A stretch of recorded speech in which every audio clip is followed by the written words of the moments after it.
Hey guys, welcome back to Vertical Momentum. I'm your host, Richard Kaufman, also known as the Comeback Coach.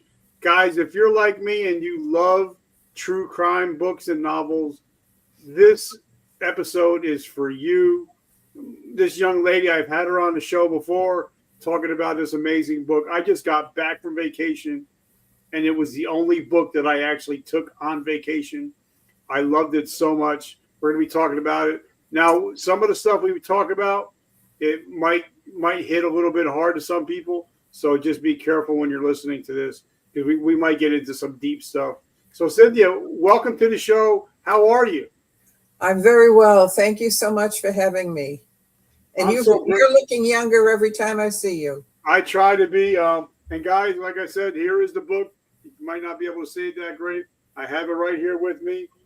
So we're going to be talking about it. It's called He First Killed the Minuteman, and this is going to be amazing conversation. But first question, like I ask every guest, is what is your definition of resiliency?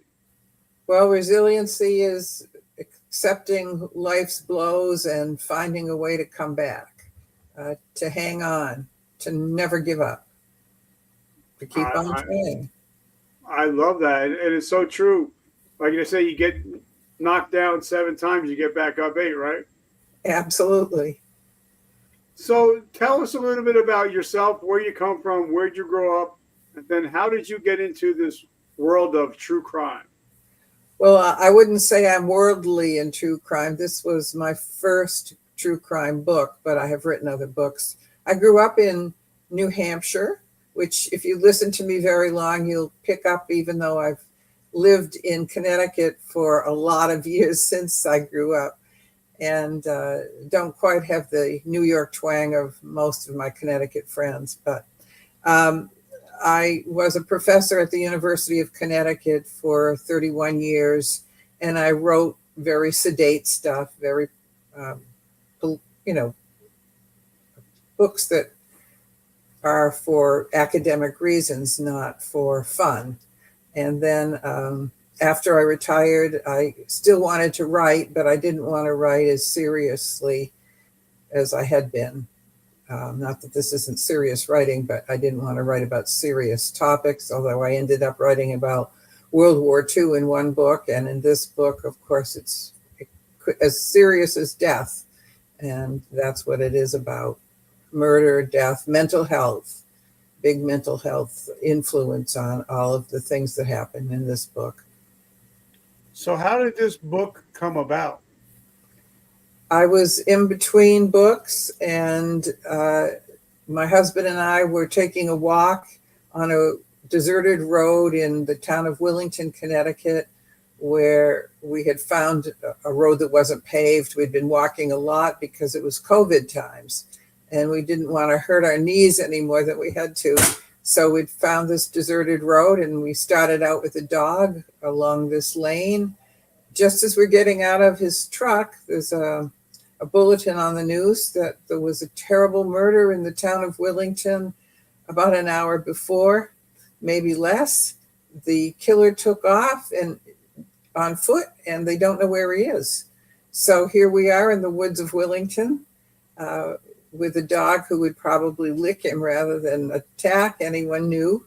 And after a few minutes of walking, we jumped back in the truck and headed out of there, not wanting to be exposed. But after that, I was so fascinated by the topic, and what the reporter had said was that he had committed a murder on an innocent bystander who had stopped to help him and had used an axe to do it. That was the first part of the reporting, was an axe. Later on, we found out that it was a samurai sword he had actually used, and that he had trained himself to do some kind of ritualistic murders or suicides as what had driven him to be there that day. But he committed murder by samurai, and he did it to, almost did it to another man who came to the rescue of the first man, or attempted to come out and see if he could help. So it was pretty unusual, very gory, and a hideous scene for everyone around it.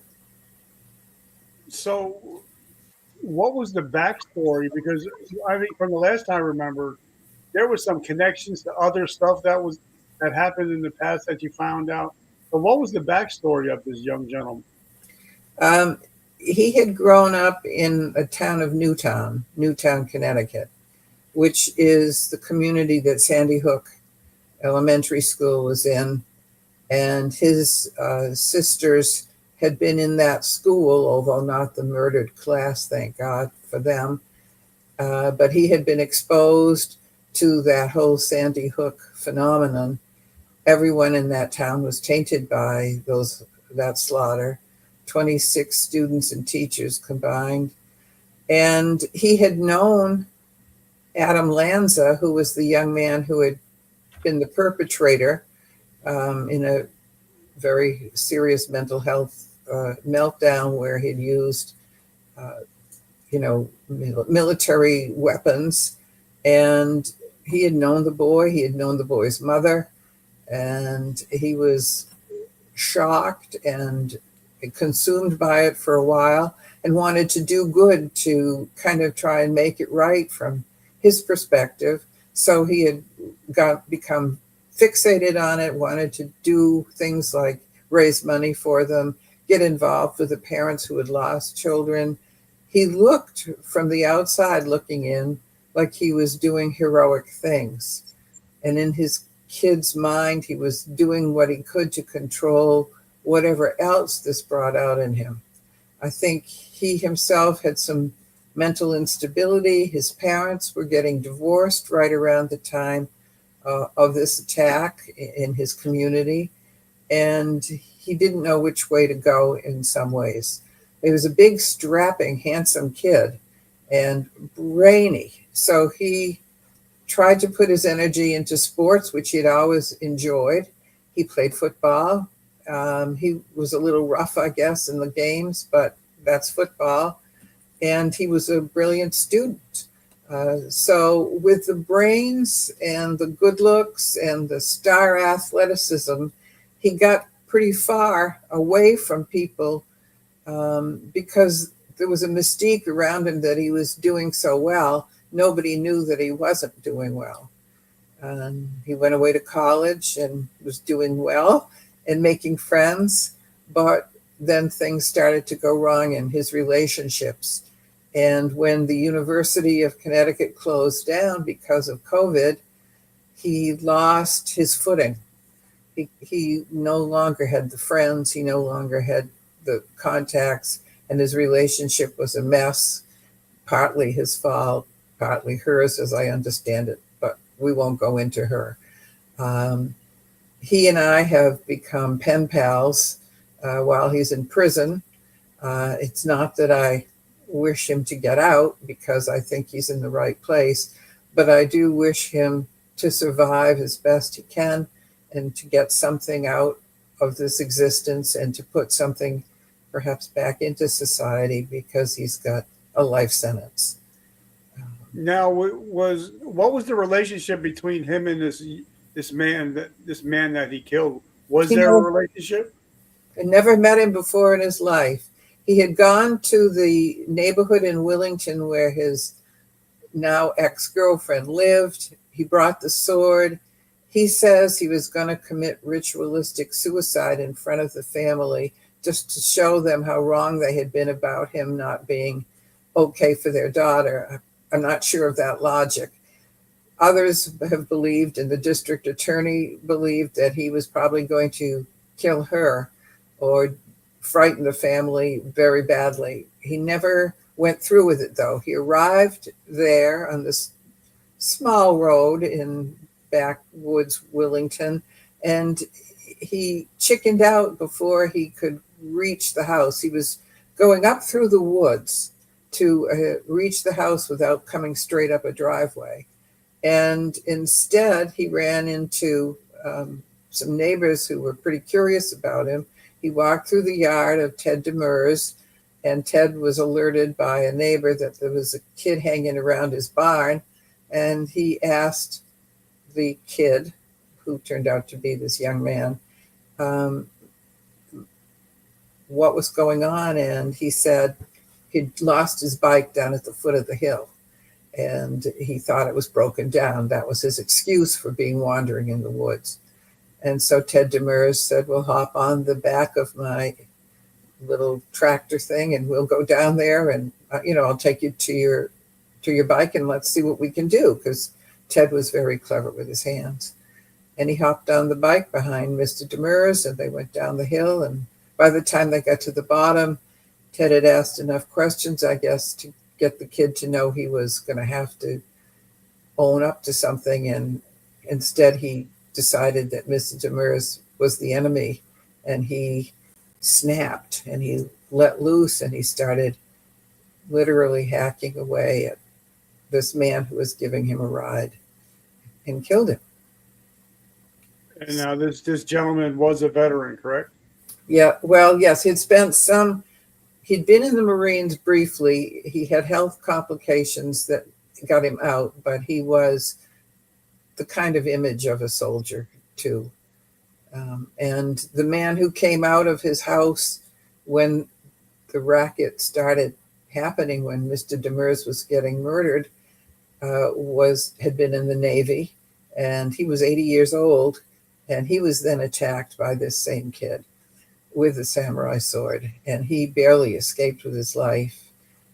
He was lucky that he fell behind some trees that were gnarly and slowed the kid down. And when a neighbor above this part of the street came out on her porch and looked out and saw what was happening, she gave a blood-curdling scream, and that's when the kid apparently woke up from his fugue state, from his bewilderment, and realized what he was doing, or realized that he was going to be found out, because he was now surrounded by people knowing he was there.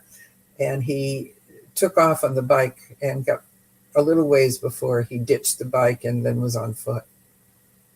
How long did it take for the authorities to catch him? Well, sadly, quite a few days, 6 days. He was in the woods. He was, as I said, a smart kid, young man, and he stayed in the swamp overnight practically, trying to avoid the dogs and the hunting pursuit of him. And then he walked through the water till he found what looked like an empty house, or a house where he didn't see much going on. And he went in through the back of the house, slithered up through things that I describe well in the book, broke glass quietly, got in and unlocked the door and walked himself in, and found his next victim. We call him Mr. H because he didn't want his name in the book.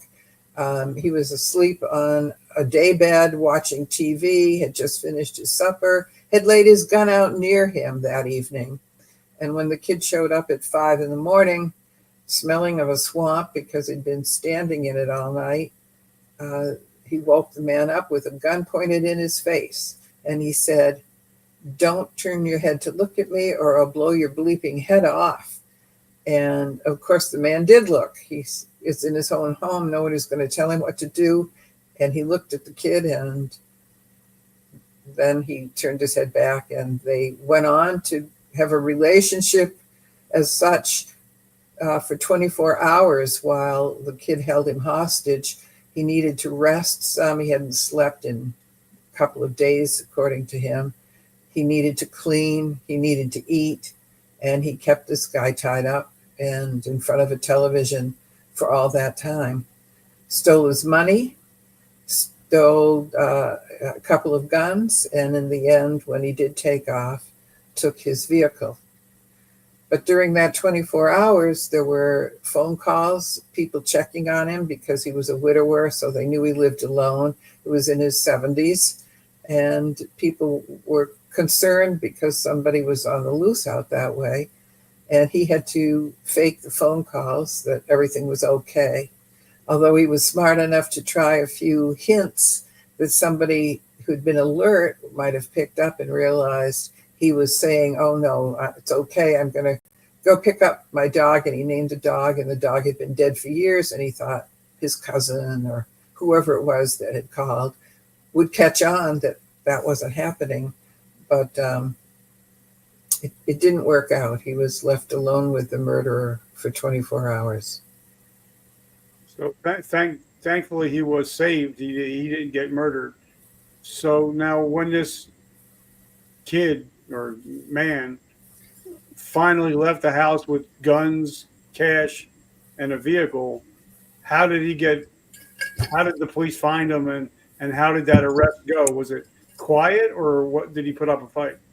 Well, the Peter Manfredonia is the perpetrator, and Peter wanted to get to a friend's house in Derby, Connecticut, because he knew this guy had money, had often had cash in his house. So he, at 5 a.m. the following day, he got in this man's truck and headed for Derby, Connecticut. Early in the morning, there wasn't much traffic. It didn't take him long. And he arrived before anyone was very alert to the fact he might be looking for his friend. Although the night before, the friend's family, when they heard Peter Manfredonia's name on the news, had thought, we better warn our son to, come stay with us, or to be on the alert, because Peter might come looking for him since they grew up together. And the former girlfriend of Peter had given the police information that had led to them knowing, once they found his motorcycle dumped, that, from his license plate, they had discovered his name and his where he might have been going to his home. So they had set up a trail after him, but the trail was quite a bit after him because they didn't realize that he had spent the night in Willington and was leaving early the next morning. No one had quite caught up to the possibility of where he might be. So he's driving this stolen truck down the highway at 5 a.m. and arrives near his friend's apartment, where he decides he better hide the truck because maybe somebody knew what he had for wheels now.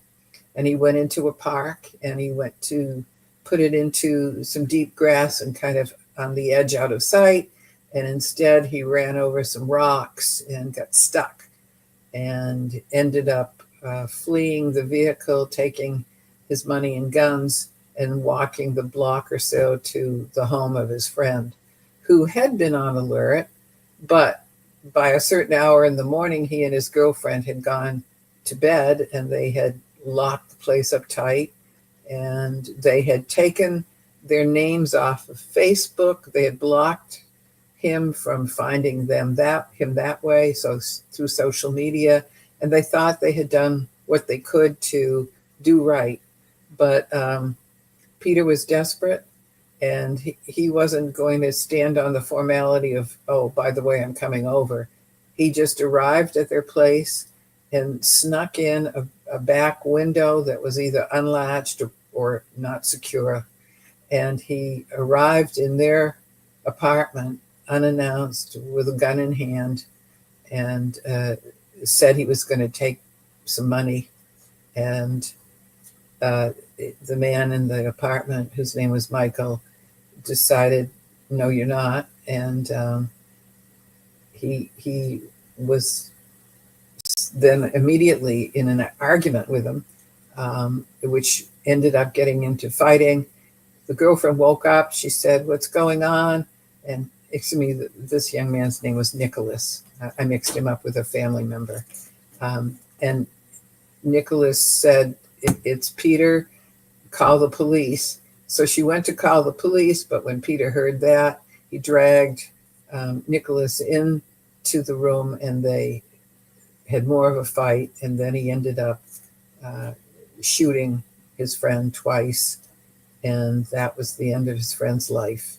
So he took another life in Derby, kidnapped the young woman and made her drive her car, a Volkswagen Jetta, to launch his escape out of the state of Connecticut, which is what he wanted to do. And they took off. So now he's got two murders and an attempted murder under his belt, and he's got kidnapping. So pretty much And a hostage taking. and a hostage. So it's pretty much wide open at this point. It's desperate measures at this point, right? Right. He didn't have anything to stop for in his own mind. He had already committed so many transgressions that there was no easy way out for him. And all the time he'd been with the hostage in Willington overnight, that 24 hours with Mr. H. Mr. H had talked to him to try and make sense, to try and do the right thing. He said, all right, you committed a murder, but you don't want to make it worse. If you compound it, there's no hope for you. But if you stop now and turn yourself in, you have a chance that the courts may see something. He tried and tried to talk to him to do the right thing, but it didn't sink in. And he carried on. And he later says he wished he'd listened to him, because all he did was get himself in deeper, in worse trouble. The first act, when he killed Mr. Demers, could possibly have been seen as a mental breakdown of some kind. But 24 hours later, when you get up and go do it again, it's hard to say temporary insanity, So he was really in deep. He kidnapped this beautiful young woman and forced her at gunpoint to drive him. And this went on for about a day. He finally released her, but not after using her phone to call an Uber, using her to help him get somebody else who might drive him places. And he skipped along his merry way, getting into New York and Maryland, but without a real plan. He didn't know what to do. He did have plenty of money by then, but he didn't know what to do with it to get out of the trouble he was in, because there was no way out. His picture was everywhere.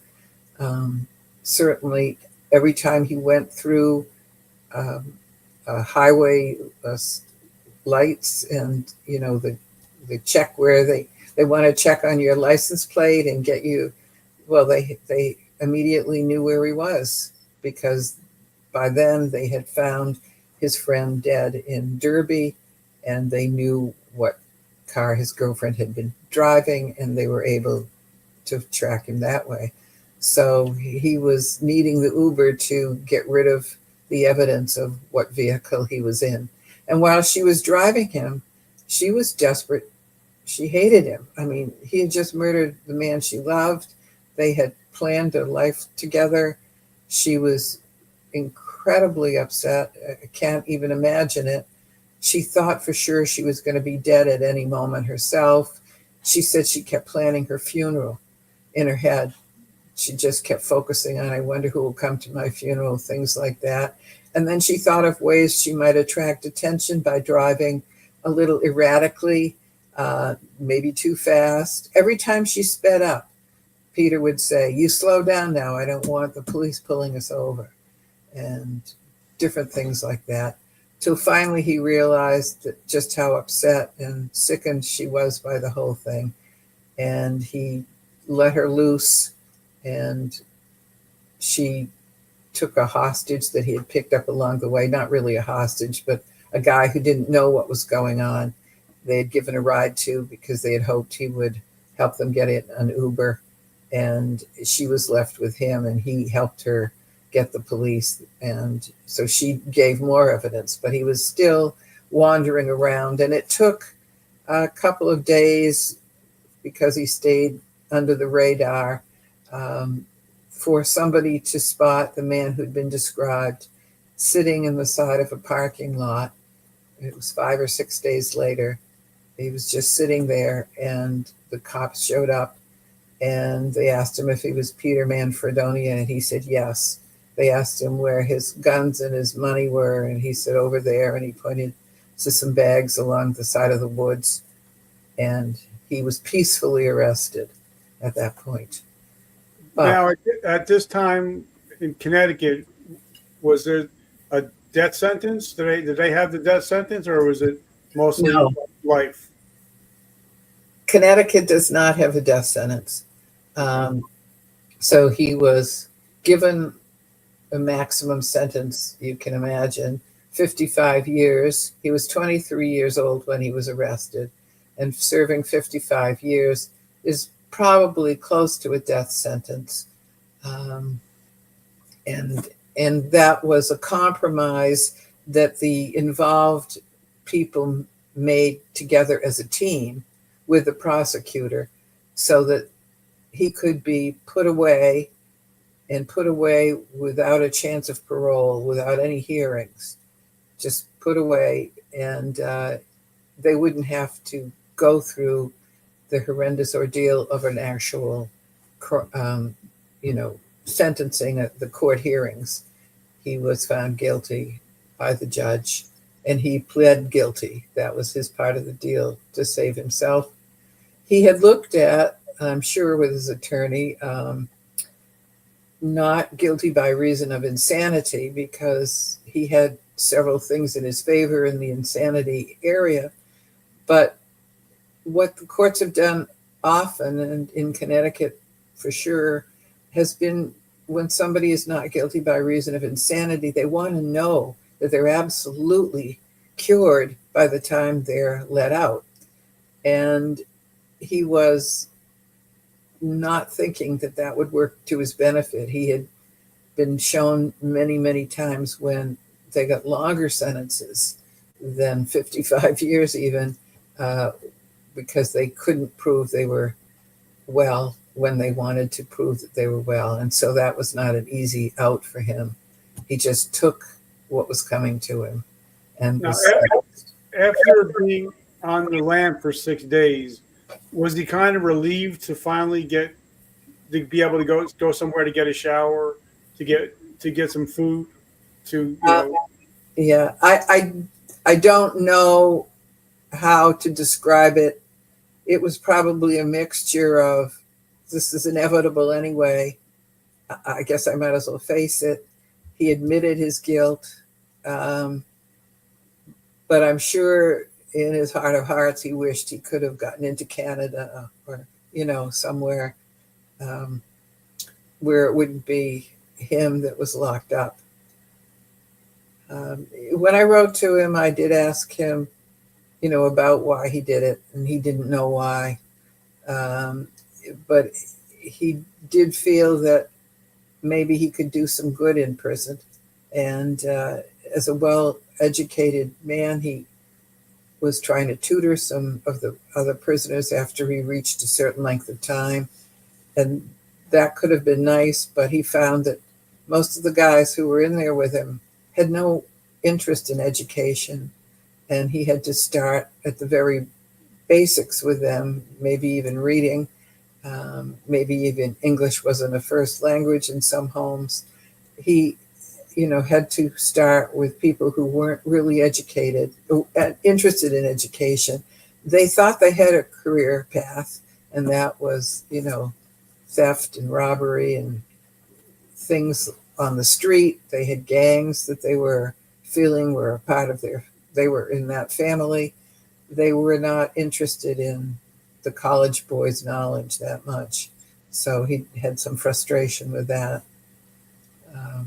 One of his sisters became a lawyer, and I'm not sure what help he's getting to write a book himself, but I know he was interested in my letters to him to perhaps stimulate some thinking as he writes. I don't know if he's allowed to have my book, because it probably might look like he's glorified to him or to the inmates. It might not be something you'd put out in prison, but he's still somewhat mysterious in terms of how he'll survive this and how he'll end up, or what will end up. But I think he is in prison for the rest of his life. I looked at the life of Mr. Demers, and he had a rough life too, but his life turned out entirely different. He was a much loved member of the community, respected, kind, had a wonderful wife, the same woman for over 40 years when the crime was committed. She was on the scene. A neighbor brought her there while he was still alive. She was giving him first aid when he was taken away and never to come home. So the trauma is just so incredible what they went through. He had two boys, young men, quite young men now, adult, who wrote letters of affection for their father and what he had meant to them and how they were going to try and be like him. And those letters appear in the back of the book. He was a real loss. So he never knew his own father. His mother had several husbands or next of kin. He knew his grandparents. He had a sister that helped raise him. But here he is, a little kid with a 12-year-old babysitter who didn't know much about right from wrong herself. And one day he fell at the beach when she was walking him, and the grandparents were at home. So she wanted to get the pebbles out of his knees because they were embedded, and she used steel wool. It's unbelievable. She remembers that she told me this herself. She said she didn't know it was wrong. She just knew she needed to get the pebbles out of his skin, and it worked. But then he had, big bloody knees for quite a while that needed medication. But he'd been through that. He also had colon problems, and he had spent really much of his life being sick off and on. In between doing pretty amazing things, he would then have these attacks. And with his wife's help and with the help of family members, he had just started to feel really healthy, though, for the first time in his life. And he made furniture by hand, beautiful pieces of furniture.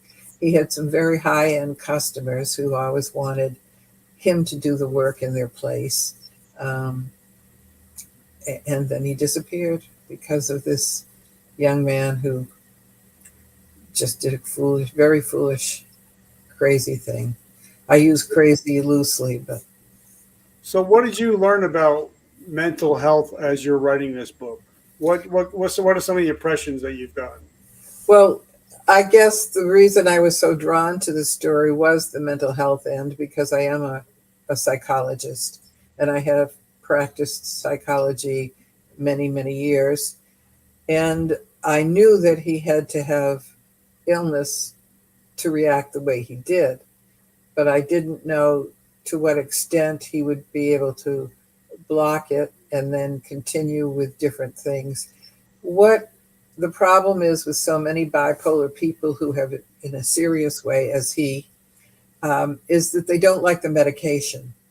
The medication, at least until recently, there may be a better one now, but at least until recently, the medication takes away your highs altogether, which is part of the problem, because you get too high and you get erratic and you don't know what you're doing. And a lot of people self-medicate with booze, and that brings them down a little, but that doesn't ever work out. You need to be on the meds. The other thing about the meds is that they cause weight gain. And for a young man who's an athlete, being overweight, and for most of us, nobody wants to be overweight. So they don't elect to stay on it because they don't have the highs and they don't have the slimness they like. And until there's an episode as horrible as this, they don't know, how badly they need it until it's too late. And now, of course, in an institution, he gets the medication, by order. He must take the meds. And that's why also it's important for him to stay inside where he can be medicated, and therefore quite a civil, intelligent, vital part of that community, even though he couldn't be trusted to do it on the outside, I wouldn't think. But Mr. Demers had been, the title of the book comes from the fact that he was used as a model for a statue that a friend of his who was a craftsman was doing for the state. And they were actually patriots, not Minutemen, but he looked like the Minuteman the way he was dressed for the for the statue, and it fit with the mood of the book to call him the Minuteman. But his, he was a symbol of I can't say the word, being very reputable, and people looked up to him, and he had, a sleek woodsman's physique, was always in the woods. Now, this book, it touched a lot of people. It touched a lot of people from a lot of different areas, a lot of different parts of the country. Why do you think that is? For me, the first dramatic thing that got me wasn't just that they lived in the next town a few minutes away, but that he had been so innocent. I mean, such a random thing. You're out in your barn working on your wood, making some furniture one morning, and this kid shows up and hacks you to death a few minutes later. The total, it's so bizarre. It's just so bizarre and so unexpected. You would think you couldn't be safer than staying home working in your barn, and yet this random act of mania took over, and you lose your life, and tragedy for your family. So if somebody wants to pick up this book, where do we go to find it? Amazon has First He Killed the Minuteman. Let me hold it up again. First He Killed the Minuteman. I can't get it straight. You've got it straight. And yes, and it's under my name, Cynthia Herbert-Bruschi Adams. Cynthia Adams will get you there. But it is in Barnes & Noble. And if you're in Connecticut, it's in several other places, including The Hoot and Pourings and Passages. And in New Hampshire, it's in Gibson's bookstore in Concord. It's gotten around, but Amazon is quick. So what's going on in your world, and how can we support you and your mission?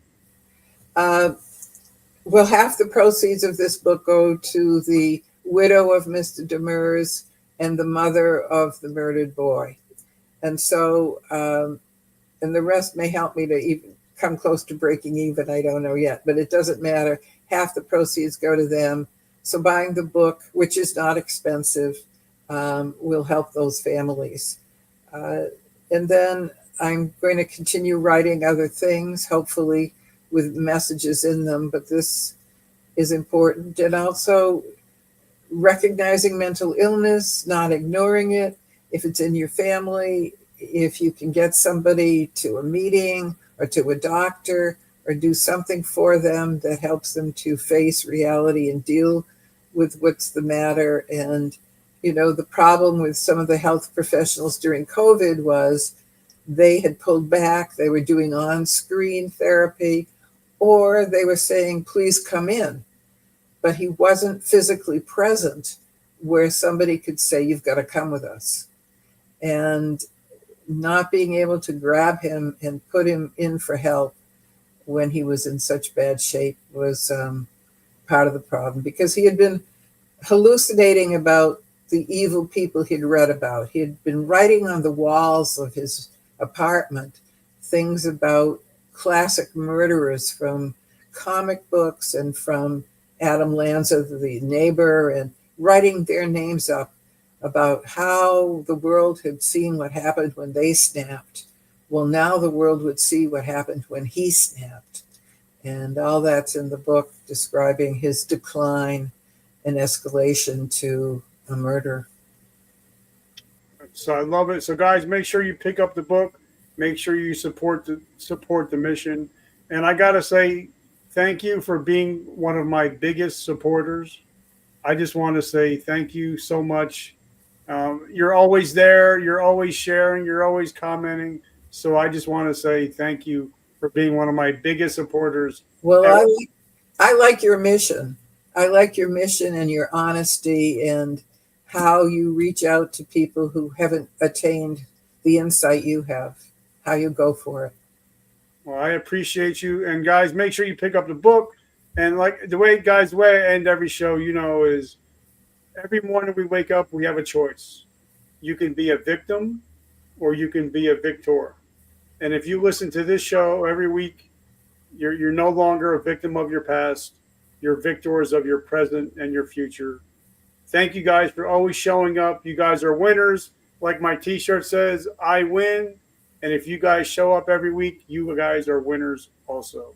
Cynthia, I just want to say thank you for your friendship and thank you for all you do, especially for doing these things for these people that they need the help. And I want to say thank you.